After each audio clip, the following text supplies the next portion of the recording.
Totoo ba na kumikita na ng milyon si Paring Hybe sa pagbebenta lang ng relo? Guys, another day. Another day, guys. Ay, yan ang pag-uusapan natin sa araw na ito. Mula sa simple na pagbibili ng relo ay naging isang kilalang tika nga pangalan na sa industriya si Paring Hybe. Alam nyo, hindi biro ang magtagumpay sa pagbebenta ng luxury watches sa dami ng competition. Mahirap nakakuha ng tiwala ng kliyente. Lalo na kung syempre eksklusibo at markado to, ay kailangan po talaga ng tamang diskarte. Si Hybe, no? Kilalang Paring Hybe ay hindi lang basta reseller, isa na rin siyang taong tinitingalaan at the same time pinagkakatiwalaan ng mga creators. Celebrity na mismo nagtitiwala po sa kanya para makakuha ng luxury timepieces. Makikita nyo si Coco Martin, no? Siyempre at marami pang iba. Nakakadami na ako, guys, ha? Sa lahat ng mga kasalamuha ko, the best talaga, Paring Hybe, legit. Paano ba narating ni Paring Hybe ang tagumpay sa mundo ng luxury watch reselling? Kaya kung gusto mong tularan siya, naku, tapusin mo tong video na ito. Bago tayo mag-umpisa, ang katotohanan po, hindi po madali na ang landas na tinahak ni Paring Hybe. Ang luxury watch reselling ay isa sa negosyo na talagang pinakamahirap na pasukin, pinakamalaki na mataas na kapital, lalo na kung wala kang pera, mahirapan ka. Kaya nga, ang tanong, ano ba ang sikreto niya kung bakit niya napalago ang kanyang watch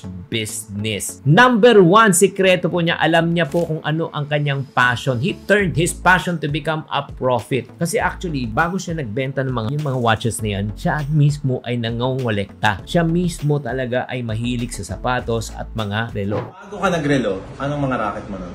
Bago ako nagrelo, I was flipping sneakers. When I was in college talaga, nagka-cutting pa ako ng classes para lang makabenta ng cellphone, papatong ako ng konti. Pero ito nga, nung nakita nga niya na, uy, hindi lang pwede mangolekta, since alam ko na ito, pwede na rin ako magbenta. He turned his passion to become profit at naging successful po siya nung ginawa niya po ang kanyang hilig at ngayon ay naging kabig, di ba? Kaya ang importante po, bago tayo mag-umpisa, kung gusto niyo mag-umpisa ng isang bagay na pwede mo pagkakitaan, tuklasin mo ang mga bagay na talagang kinahihiligan mo. Dahil dito, makakahanap ka ng tunay na motivasyon, di ba? Imagine mo, nag-e-enjoy ka na, binabayaran at kumikita ka pa.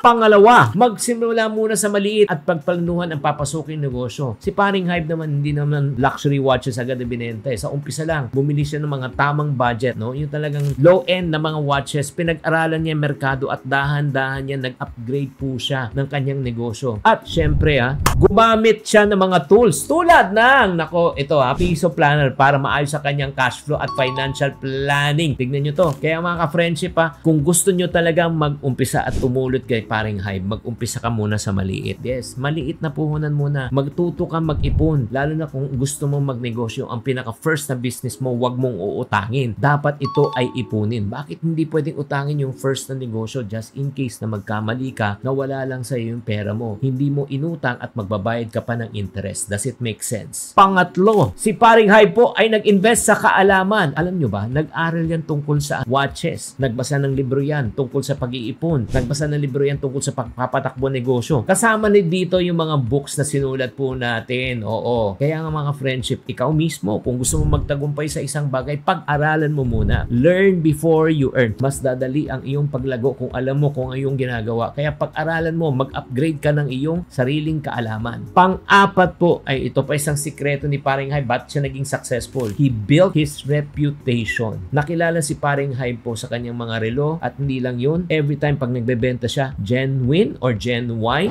Yung 400. Send na lang yung 400 BPI. Maraming salamat, brother. Again, Pandil. Until next time.